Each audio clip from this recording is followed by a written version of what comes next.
Hamas says it is dissolving the body that has governed Gaza for nearly 2 decades.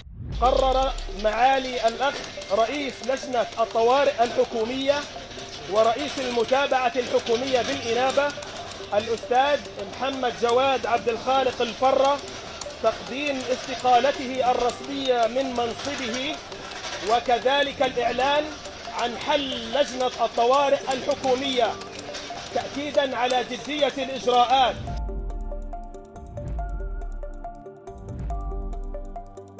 The move clears the way for a Palestinian technocratic committee to take over civilian administration in the Strip. That committee is called the National Committee for the Administration of Gaza, or NCAG. It is headed by Palestinian technocrat Ali Shah, and it's meant to handle services, administration, and daily governance in Gaza. The announcement came after Mohammed al-Farah, the head of Hamas's Government Emergency Committee, submitted his resignation.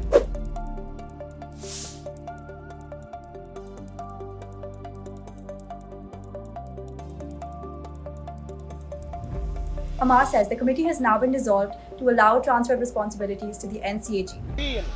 العاملين في تقديم الخدمات هم موظفو دولة وهم على جاهزية تامة وكاملة للعمل تحت مسؤولية اللجنة الوطنية لإدارة غزة.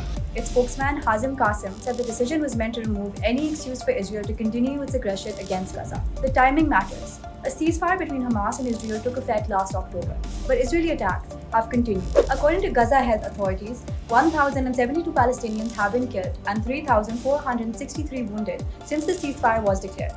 The overall death toll from Israel's war on Gaza has now risen to 73,098, with 173,571 wounded. So Hamas's announcement comes while Gaza is still being bombed, while Israeli forces remain inside the territory and while talks in the next phase of the ceasefire remain stalled. Hamas has governed Gaza since 2007 after winning Palestinian legislative elections the year before, and later taking control of the Strip after a split with Fatah. Since the ceasefire, it has repeatedly said it is prepared to step away from day-to-day governance. This is now its formal move in that direction. But the handover is not simple. The NCAG was created by the Board of Peace established by US President Donald Trump when he brokered the ceasefire. The committee has remained outside Gaza for months, reportedly because of Israeli objections to its entry.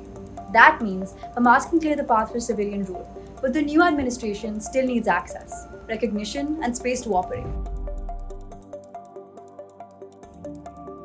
The second phase of the ceasefire is also stuck. That phase was supposed to include a gradual Israeli withdrawal from Gaza and the issue of Hamas's weapons. Israel wants Hamas disarmed. Hamas says a Palestinian administration must be established first before any discussion on handing over part of its arsenal. Its concern is clear. Disarmament while Israeli forces remain in Gaza would leave the territory exposed. As of July 2nd, Israeli forces control more than 80% of the Strip. Israel also rejects any return of Hamas to power, but does not want the Ramallah-based Palestinian Authority to take over directly at this stage. That leaves the NCAG as a proposed middle path, a Palestinian civilian body, not Hamas's government, not a direct PA takeover. But for it to work, Israel would have to allow it into Gaza, mediators would have to secure backing for it, and Israeli forces would have to begin withdrawing. For now, Hamas has made a political concession. The next test is whether Israel and the mediators allow that concession to become an actual transfer of civilian rule.